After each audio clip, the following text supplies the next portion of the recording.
Hi, I'm Douglas Mason, President and CEO of Rainy Mountain Royalty Corp., RMO, on the TSX Venture Exchange. Rainy Mountain's Brunswick property is located in the Rideout Scheer zone in Ontario, with grab samples running as high as 32 grams per ton gold. A follow-up drill program to test numerous targets located by recent groundwork is planned for early 2018. Please visit our website at rmroyalty.com.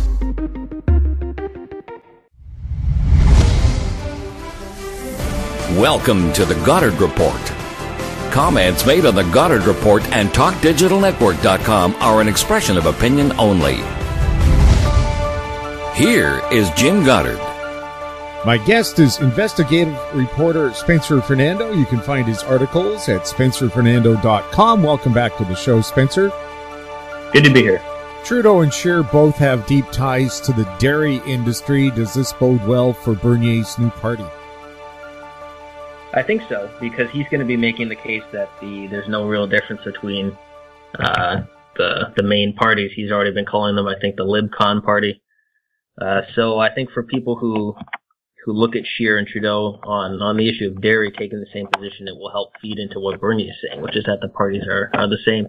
Now, there's a lot of issues where Scheer and Trudeau do disagree, so it's not going to always work. But on the issue of dairy, that definitely feeds into the message that Bernier's been pushing. The conservative face of politics in Canada now changing or different, with Maxime Bernier declaring he wants to form his own party, doing it during the Conservative Convention, which made it, I guess, high profile, and then he refused to take interviews. Why wouldn't he want to talk to the media if he wants publicity about a new party? Well, he did do interviews, I think, the day after he made the announcement. I think he was on 3 networks, so he definitely did do some media. And then I think he went away to start working on, it looks like the party name. I think he said that's being announced soon. Some other announcements, possibly MPs joining his team. So we'll see. We'll see what happens. Do you think this is a big threat to the Conservatives? We'll see. I mean, there's different ways of looking at it. I mean, the conventional way is that he's just going to take votes from the Conservatives and they'll lose. The other way to look at it, though, is that he's going to actually be talking about real conservative things in a way that the Conservatives really don't talk about. And that could actually expand the amount of Canadians who really are conservative. Because if you look at a lot of polls, whether it's on immigration or issues such as integration, like the banning of the burqa, for example, now the majority of Canadians actually express quite conservative views, but none of the political parties express those views themselves. They're all kind of very careful about it. So if Bernier ends up being someone who kind of brings attention to the fact that many people are more conservative than they think, it might open up a lot of avenues for conservatives overall. Maxime Bernier, is he what we might call a pure free trader? It seems for the most part he is. Yeah, he's pretty, I think, pretty in support of free trade as far as you can go. I haven't seen him talk too much about any restrictions on that. I mean, he's a libertarian in many ways, so he's been pushing for more open trade for a long time. He just tweeted, actually, Andrew Scheer had tweeted about half an hour ago or so about how Canada needs to be strong to stand up to the U.S., and then Bernier called Scheer's tweet pathetic and said we have to sit down with the U.S. and look at breaking down trade barriers as opposed to playing the fake patriotism game, which is what Bernier called it, so he's definitely already going after Scheer on trade issues. How big of a support base do you think Mr. Bernier has? Well, there have been a few different polls. One showed him, I think, at 13% people would hypothetically vote for his party. Another poll showed 17% of Canadians open to considering a vote for his party, and then another 12% said they weren't sure. So, there is a substantial part of the country that would consider it. And the question is, if he starts doing well in the polls, would you see more people switch over? Is he going to get the votes of non-voters? That's one thing he's talked about, saying a lot of people don't vote because they see all the parties as the same. If people see him as offering something different, will they vote for him? And that's the question. So I think it remains to be seen, but he definitely has enough of a potential base to get his party off the ground. Do you think that a lot of Conservative MPs would swing to his side? I think most of them have said they won't. There was a report yesterday that there's a few who, they didn't name them, but they said possibly 2 or 3 who could be joining. There's going to be an announcement, I think, by Bernier next week on his party, so maybe that's what he'll be announcing. I don't think most of them will. I still think they see the Conservative Party as the road to power. But I think there's certainly, I've spent time in a few different political parties, and one thing I can say is they're very stifling institutions. You don't really get to say what you think. You don't get to share your own opinion. And so I think there's going to be a lot of people, a lot of behind the scenes who may be interested in something that gives more openness and gives more free discussion and free debate. So we'll see what happens, but I'm sure there's a few who are potentially interested in it. Do you think Bernier would give members of his new party more freedom to express their personal opinions about issues? I think so. I mean, it would be a big problem if he didn't, right? Because if he left the Conservatives because there's not enough discussion and he says they're not really conservative, then he wasn't free to say what he wants. And it wouldn't make too much sense if he created a political party and then did the same thing he says others are doing. So that remains to be seen. But, if he can create a party that gives people more freedom to share their views, then that could be a big change and a big beneficial change for Canada. Do you think Andrew Scheer did enough work over the summer to build up support with an election a year away? It remains to be seen. I still think most people don't really know who he is. I think he has a lot of, just name recognition to get out. The one thing that concerns me, he seems like a smart person, seems like a good person, but what worries me is that they seem like they're kind of refighting the old political campaign. I mean, I'm not a fan of Trudeau at all, but the one thing you can say about him is that he's good at using social media. He's good at getting his message out to people. Whether people like the message or not, he knows how to get attention. Bernier's shown the same thing. Bernier is able to get in front of the media. Bernier's able to get attention. But Scheer, you don't really see him too much on TV. His tweets don't get too much engagement. He's not really getting his message out there that effectively. And that's going to be the problem, right? We live in an era where it's mostly emotion that drives people. And I think right now Andrew Scheer is seen as a fairly bland person, and that's going to be a challenge for him. Well, I always thought the summer when the House of Parliament is in recess was a time for leaders to get out and actually meet the public and take part in pancake breakfasts and so on. And I didn't see Andrew Scheer get out there and get selfies done just like Trudeau continues to do. It's amazing for a prime minister who usually in most cases are surrounded by security. He goes out pretty well jogging on his own and welcomes people taking pictures with him. Mm-hmm. Yeah, Scheer did go to some events, and he did post a few on I think, social media, but that's exactly the problem, right? Most people haven't seen it. It doesn't really get out. And that's going to be the challenge for the Conservatives. Bernier's going to get a lot of attention in the media. Trudeau's going to get a lot of attention in the media. And if Scheer can't get attention, then that's going to be an issue for him. What issues do you think Scheer has to hit to prove that he's different than Trudeau?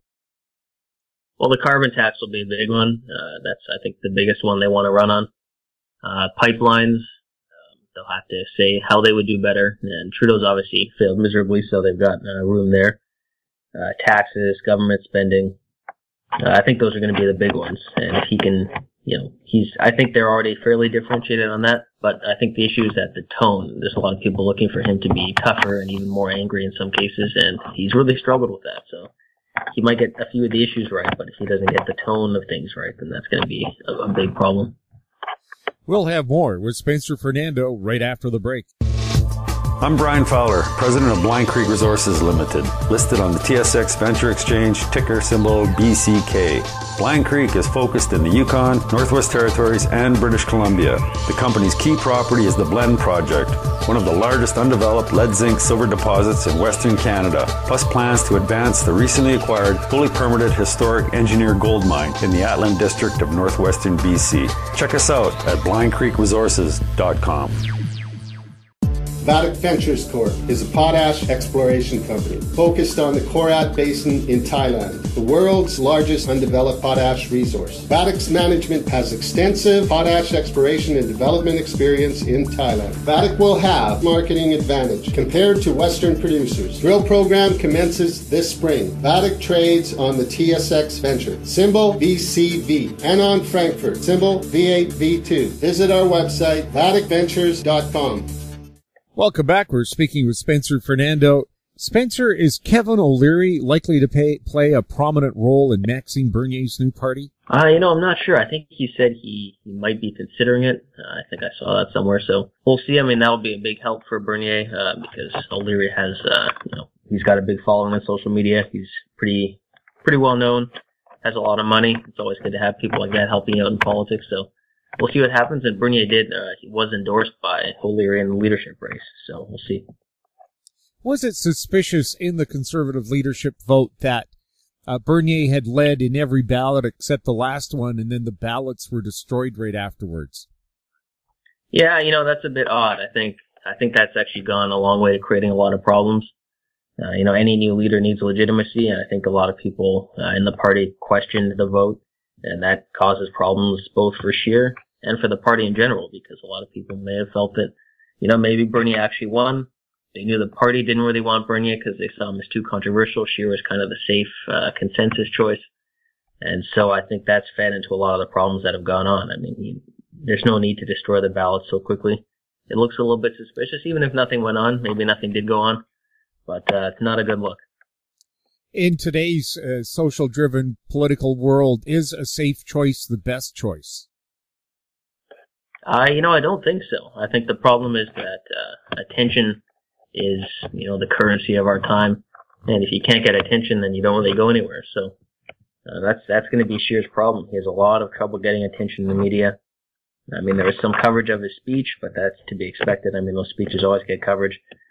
But on a day-to-day basis, Scheer doesn't really get out there. He never says anything controversial, never really shows too much emotion.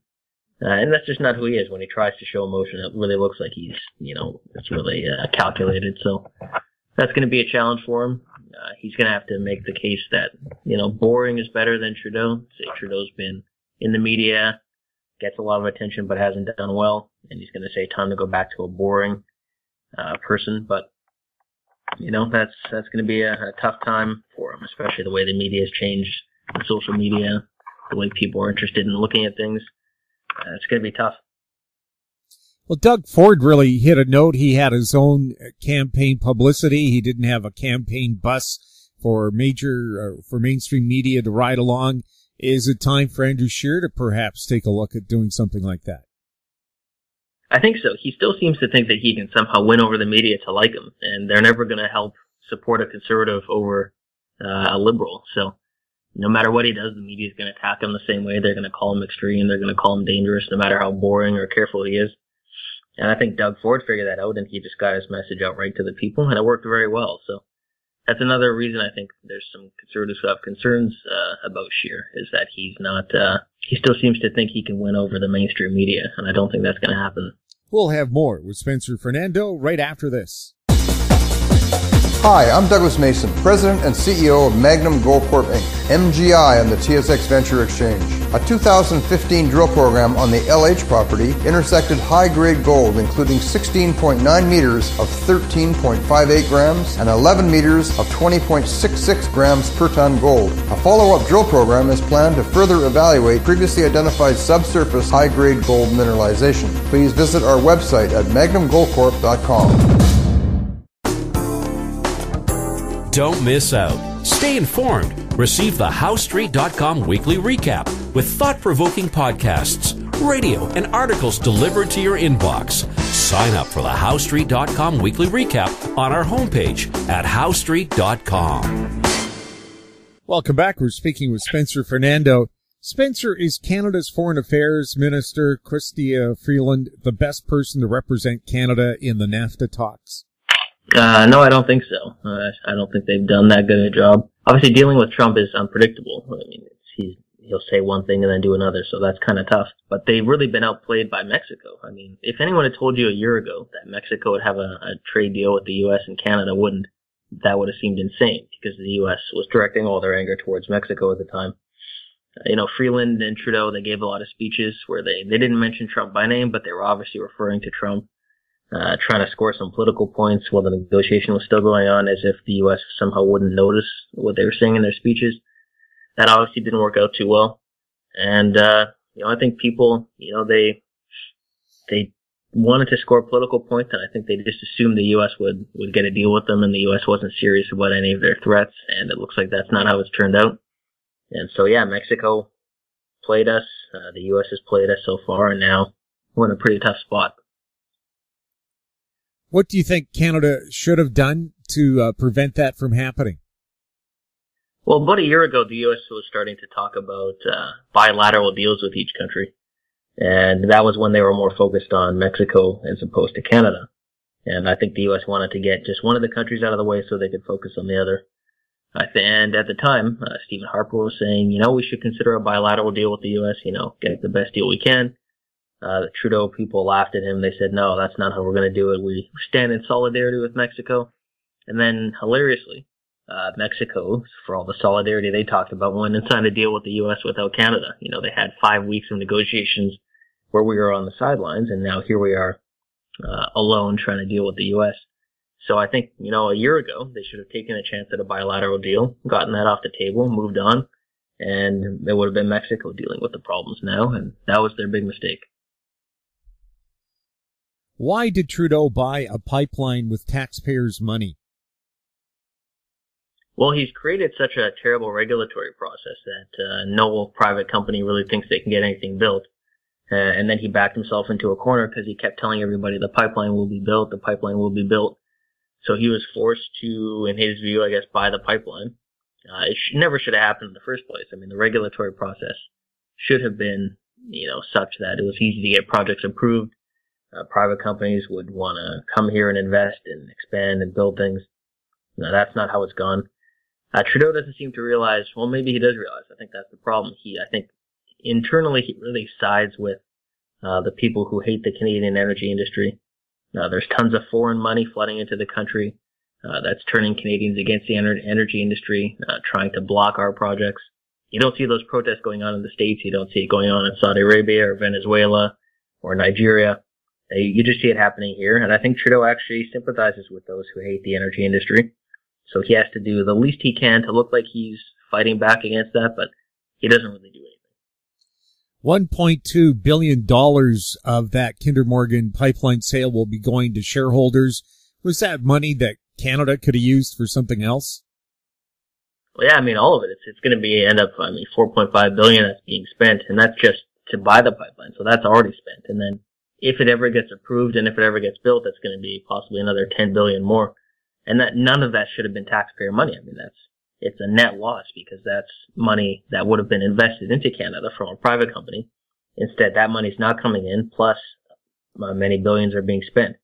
So that's money that could have been spent on, refineries, healthcare, lower taxes, infrastructure, the military, lots of different things. And instead it's being spent on a pipeline that may not even be expanded at this point.